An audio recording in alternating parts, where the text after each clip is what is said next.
Damn, little lady. You sure can't put it away.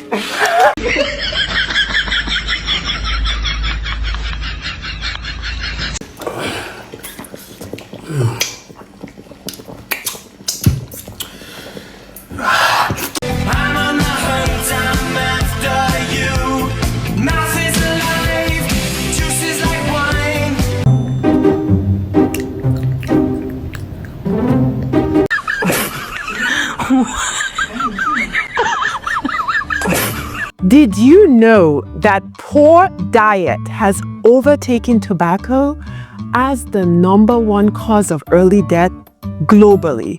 This is all over the world. I mean, I heard about this and I was shocked. And so today, we're going to be talking about gut health tips. I'm going to tell you how you can get the most amazing gut of all time. And if you have an unhealthy gut, I'm going to teach you how to make it healthy. So stick with me.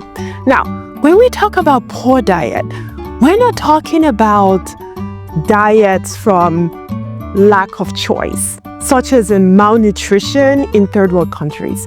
That's not what we're talking about.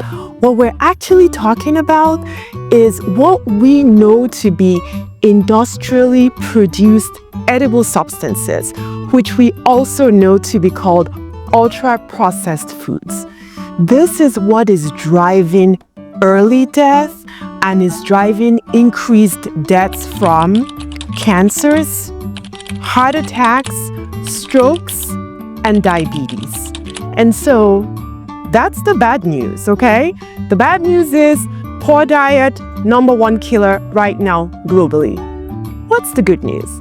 The good news is, do you remember a time when you ate and you felt good? When your gut didn't make your brain foggy because you just had lunch? When you had a lot of mental clarity? When you were more present in your life, you were more mindful of the things you put in your body? Do you remember that time? Well, here's what we're going to do today. If you stick with me, I'm going to teach you how to get back there by taking the best care of your gut. The first gut health tip we're going to talk about today is eating a balanced diet. Now, stay with me. I know you've heard this a million different times, but I really am going to do a deep dive into what it means, why you should do it, and how you can do it. In 2006, the standard American diet consisted of 50% carbohydrates, meaning that half of our plate was carbohydrates. 35% was fats and 15% was protein. Here's why this is important. It's important because most of those foods on that plate were high in ultra-processed foods. Remember I said ultra-processed foods are industrially produced edible substances. They're not actually food. They are made to look like food. Food is supposed to nourish you. Ultra-processed foods don't do this.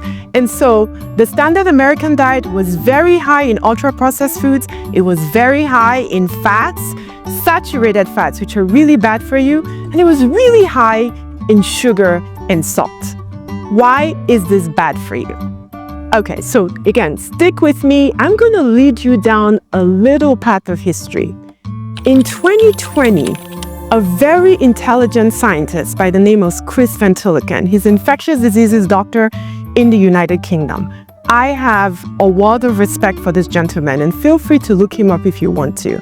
But he was conducting research and trying to figure out why the global population was all of a sudden trending towards obesity. Why were people getting bigger? Why were people getting sicker? Why were there more cancers? Why was there more diabetes? Why were people having more strokes and more heart attacks? You know I'm telling the truth. This is what is going on. So here's what Dr. Van Tilliken did. He allowed himself to be used as a research subject. What did he do? For 30 days, and I really would not recommend this to anybody, because as soon as you hear the results, you will understand why this is not a thing you want to do. But Dr. Van Tilliken wanted to prove to the world that This is what is going on with ultra-processed food. So he volunteered himself as a subject. So in the past, he would eat about 20% of his diet as ultra-processed. But for this experiment, he ate an 80% ultra-processed diet. Why did he do this? Did you know that in the United States, children are eating an 80% ultra-processed diet? Did you know that? Adults are eating almost 70%. So when he decided to use himself as a subject, there was a lot of thought behind it. So here's what he did. Again, he ate an 80% diet of ultra-processed foods for 30 days. Here are the results. At the end of 30 days, what had happened to this man? Guess how much weight he had gained? He had gained 14 pounds. 14. Now, remember, this is a doctor, very smart. He knows all about food. He's been doing research for years. All he did that was different, he kept his activity level the same. He didn't change anything about his life. He gained 14 pounds in 1 month. Now, think about it. If he had continued that diet for a year, he would have doubled his weight. Now, what was that weight from? Did you know that half of it was fat? So he gained 14 pounds and half of it was fat. And you know what he noticed during that period? He was more constipated, he had hemorrhoids, he couldn't sleep at night, and he was just more distracted. Does that sound familiar to you? And so, how did he conduct his study? Did they just give him a large amount of food to eat and say, you have to eat all that? No. He had very simple instructions. Eat when you're hungry. Who eats when they're hungry? Me. When I'm hungry, I put something in my mouth. So he was told, eat when you're hungry. But do you know what he noticed? He noticed that he was hungry all the time. He wanted to eat all the time. And when he ate, it was so easy to chew the food, swallow the food, but he just would never feel full. There's a reason for that. These ultra-processed foods are what we call hyper-palatable and calorie-dense. What does that mean? They're specially formulated to make you want to eat them. They have a baseline of some carbohydrates, maybe some soy, maybe some corn, maybe some wheat. But then they add a lot of other things. They add things called texturizers. What are texturizers? They make the food yummy in your mouth. What's a yummy ultra-processed food? Like Doritos or cheese puffs. Think about the feeling in your mouth. You just want to keep eating.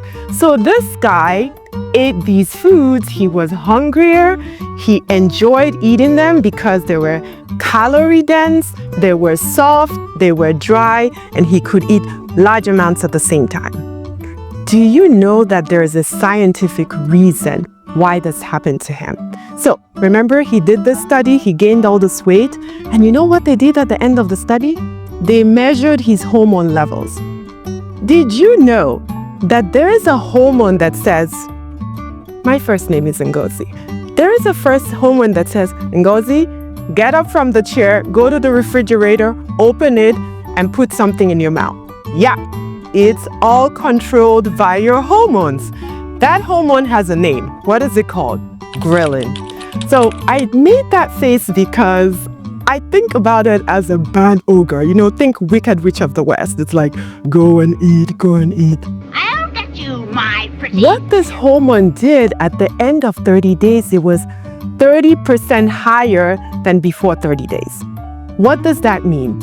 It means that if you had 2 bowls of food and one had 100 units of food and the other one had 70 units of food, the normal person would stop at 70 and say, well, if I eat any more, I'm going to just burst open.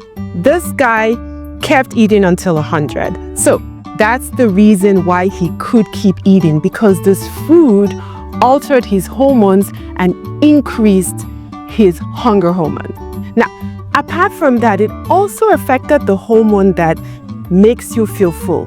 Did you know there's a hormone for that? It's called leptin. So here's what happens. I have a huge bowl of food in front of me and I keep popping it in my mouth. Why do I stop? Why don't I just keep eating into oblivion?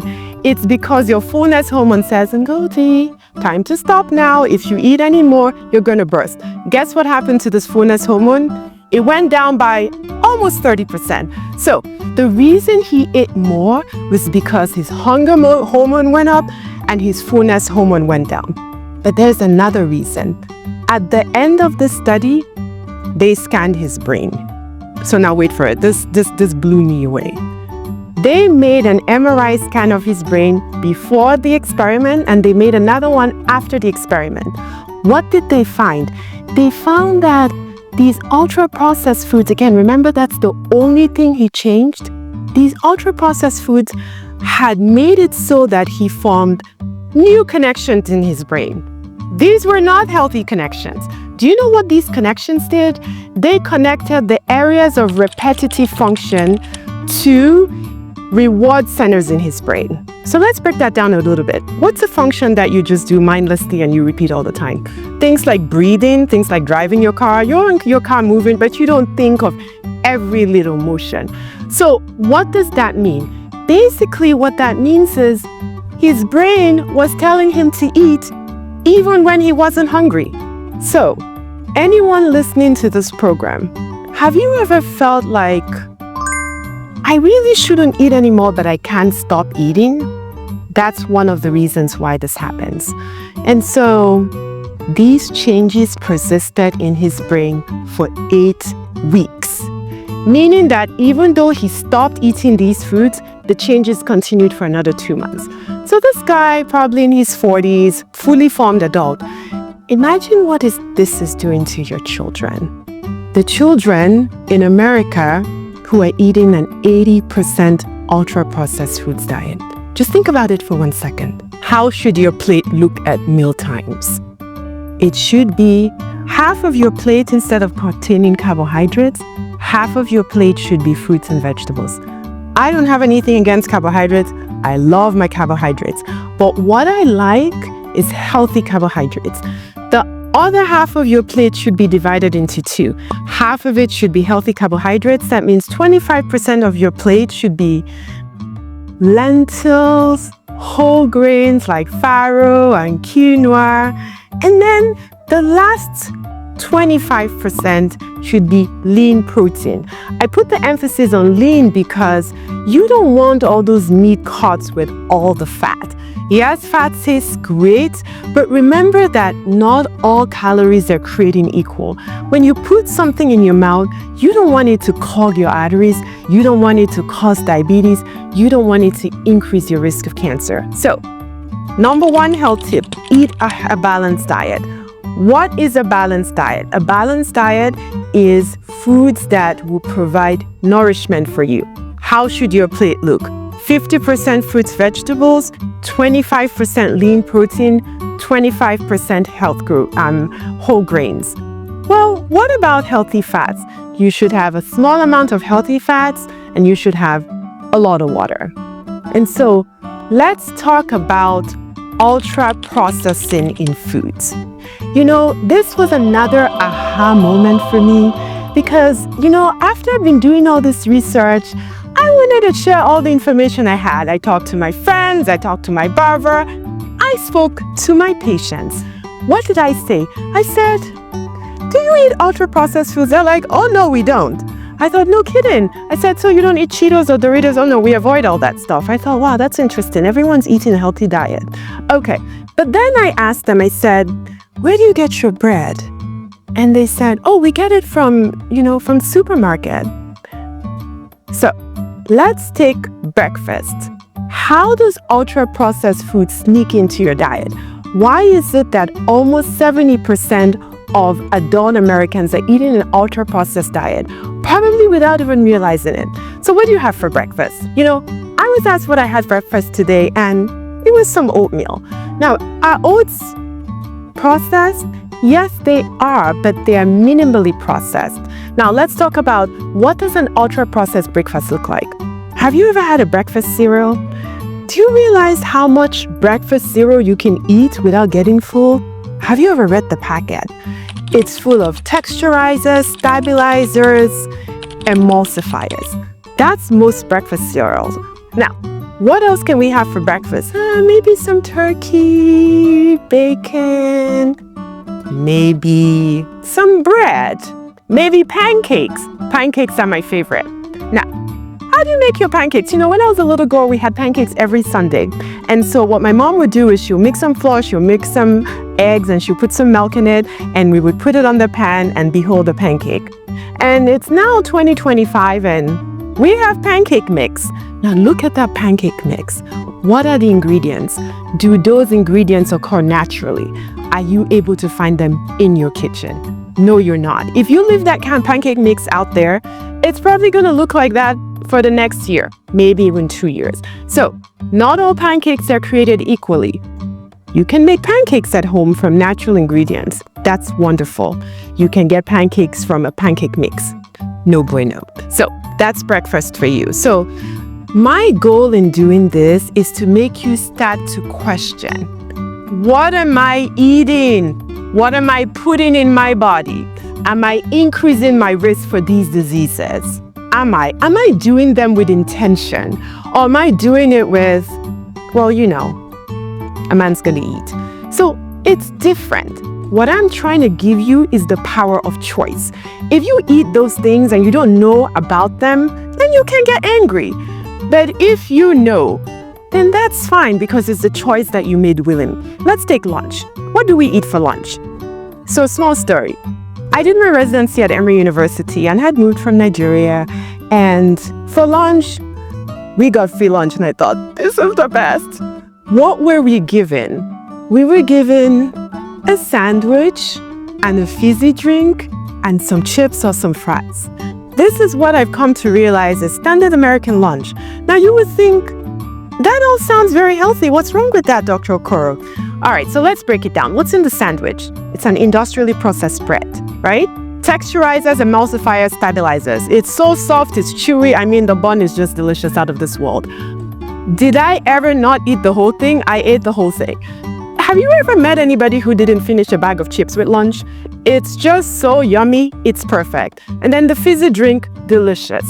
All of those things chock full of ultra-processed foods. Again, we're talking about how do ultra-processed foods make up 70% of our diet. All right, it's dinner time now. I've done a whole day of work. I've worked 80 hours this week. I'm tired. I go home and I think, I'm gonna get some vegetables.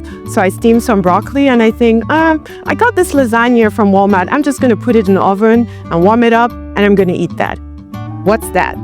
Look at the packet again. Does it have ingredients that are naturally occurring in your kitchen? It does not. Is it ultra processed? It is. Is it increasing your risk of chronic diseases? It is. Is it increasing your risk of dying early? It is. So again, this is just information so you can make an educated choice about your health. And so finally, I want to talk about kinds of food, because if everything we're eating is ultra processed, what can we eat? So there are three main categories of foods. There's what we call whole foods. Whole foods are things that, you know, nothing's being done to them. They grow in the earth or they're produced by animals and you eat them. Think about an apple is a whole food. A banana is a whole food. A carrot is a whole food. Now, if you make that banana into banana bread, that's processing. There's nothing bad with that if you get them from whole ingredients. They're minimally processed foods, like the oatmeal I had for breakfast today. There's nothing wrong with that. What's really wrong is foods that are made from soy, wheat, gluten-containing substances that are merged and formed into things you cannot recognize, because all of these additives, all of these preservatives, all of these texturizers, all of these stabilizers, and all of these emulsifiers are added to make a substance that looks like food, but doesn't provide any nourishment. It hurts you. And more on that later, because I'm going to explain exactly what it does. And then it increases your risk of cancer, right? So consider this video as a call to action, right? When I read and heard all this, I thought to myself, I literally started to read every box of everything that I was eating. And if it was ultra processed, I would completely avoid it. You try to do the best that you can. And so that's what this video is encouraging you. So let's just do a really quick summary. What's the number one gut health tip? You want to eat a balanced diet. What's a balanced diet? You want your plate to be 50% fruits and vegetables, 25% lean protein, 25% whole grains, lentils, legumes. Can you do some fat? Sure, you can do some fat, like an avocado has healthy fat. You can do some olive oil, and you should do lots of water. I understand this is a lot of information, and I hope that I've been able to at least stir some questions in your mind as to, what am I eating? Why am I eating it? And why is it that I can't stop eating it? If you have a question, please shoot me a message. This is a subject that I'm extremely passionate about, and I want to make sure that we're all educated so we can make better choices. Thank you so much. Have a great day. Bye.